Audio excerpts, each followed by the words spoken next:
Today you're going to discover 2 ways that you can make forgiveness a whole lot easier.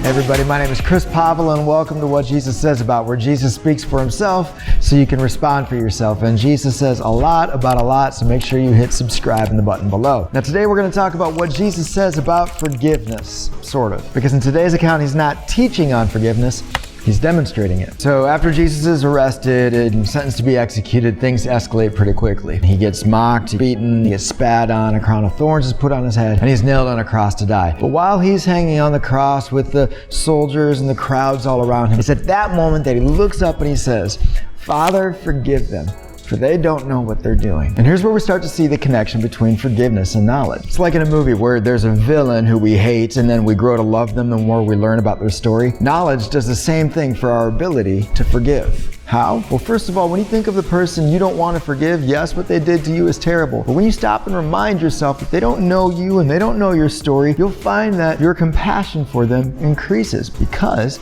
they don't know you. And 2, this also means you can stop and ask yourself, what about their story don't I know? What have I yet to learn? And you'll find the more you discover about their story, the more you'll find your compassion increase. Because forgiveness follows knowledge.